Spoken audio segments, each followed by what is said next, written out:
warahmatullahi wabarakatuh. Perkenalkan, nama saya Eliska Nurhadice dari Prodi Manajemen Regular Plus dengan NIM 28921500048. Di sini saya akan membawakan tugas ujian akhir semester saya di mata kuliah Sistem Informasi Manajemen dengan dosen pengampu Ibu Iva Masrifa. Di sini saya akan mengangkat materi tentang sistem informasi pemasaran.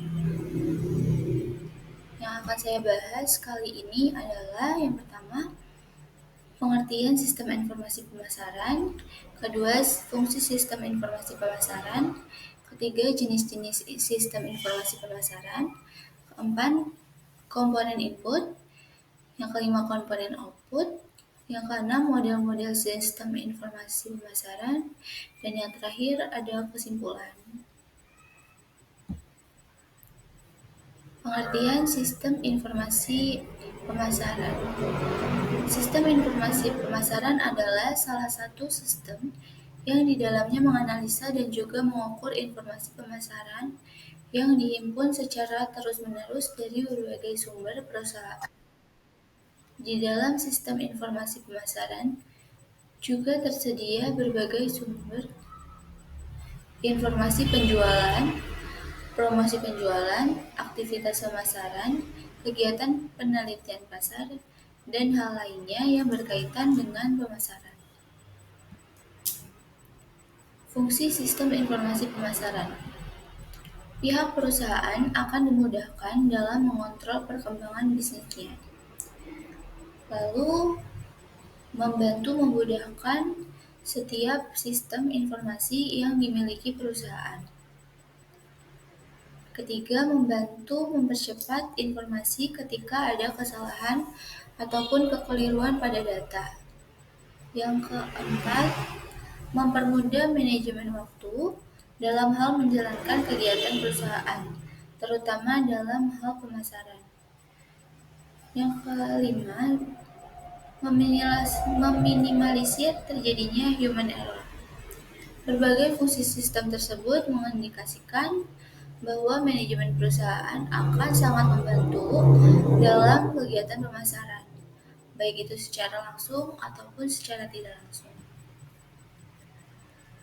Lalu ada jenis-jenis sistem informasi pemasaran.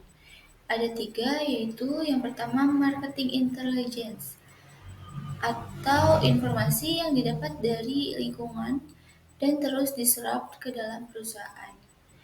Yang kedua ada internal marketing information, yaitu suatu informasi yang dihimpun dari dalam perusahaan.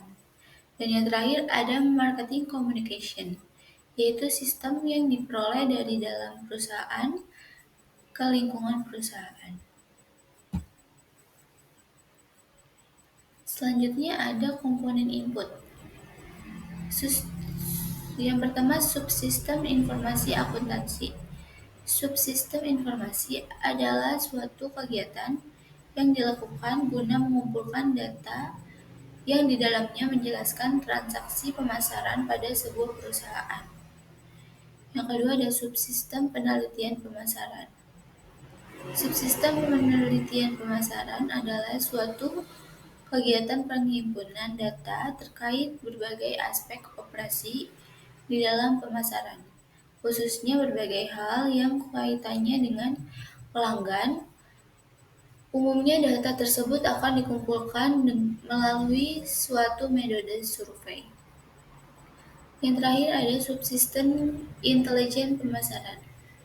Untuk subsistem intelijen pemasaran ini akan lebih berfokus pada penghimpunan data dan juga informasi terkait perusahaan kompetitor untuk termasuk kemungkinan adanya strategi benchmarking, karena kompetitor tentunya akan sangat ketat. Untuk itu juga data yang dihimpun harus lengkap dan akurat. Selanjutnya ada komponen output. Yang termasuk dari komponen output, yang pertama, subsistem produk. Sistem penelitian yang dilakukan di dalamnya harus bisa menyimpulkan terkait produk yang ingin dipromosikan. Sebagai contoh, kesimpulan yang diperoleh pada produk tersebut apakah bisa diterima dengan baik oleh konsumen ataukah tidak, serta apakah warna dan bentuk dari produk yang akan diminati pelanggan, dan juga pertanyaan-pertanyaan lainnya. Yang kedua ada subsistem harga. Sistem ini akan membantu menentukan harga yang tepat untuk suatu produk tertentu. Harga tersebut nantinya akan diperoleh setelah melakukan berbagai analisa yang dilakukan. Salah satunya adalah dengan cara membandingkan harga kompetitor, baik itu dalam hal produk substitusi atau dalam hal produk komplementer. Selanjutnya ada subsistem tempat.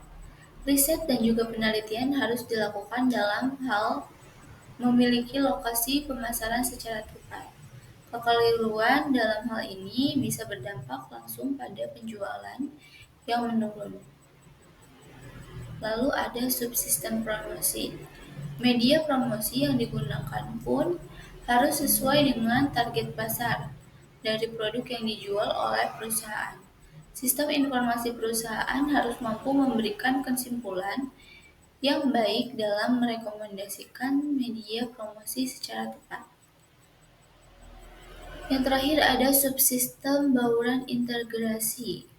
Pihak perusahaan juga harus bisa melakukan penelitian serta informasi yang terkait dengan bauran integrasi atau kemungkinan adanya pengembangan dalam strategi pemasaran. Jadi, pihak perusahaan harus selalu terbuka pada berbagai pilihan strategi pemasaran. Lalu ada model-model. Yang pertama ada subsistem model input pemasaran.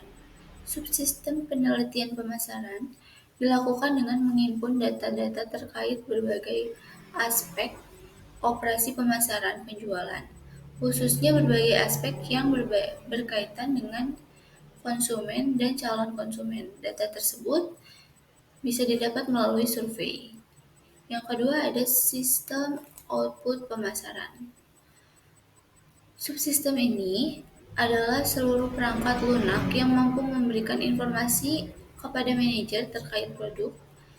Produk adalah salah satu unsur yang paling utama yang harus ada di dalam marketing mix, dan perusahaan pun memiliki wewenang dalam menyediakan produk guna memenuhi keperluan pasar.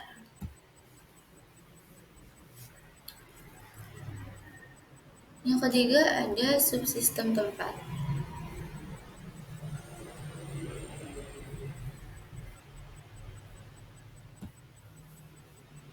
Lalu kesimpulan. Agar perkembangan bisnis bisa semakin maksimal, maka para pebisnis juga harus mampu mengelola keuangan bisnisnya dengan baik.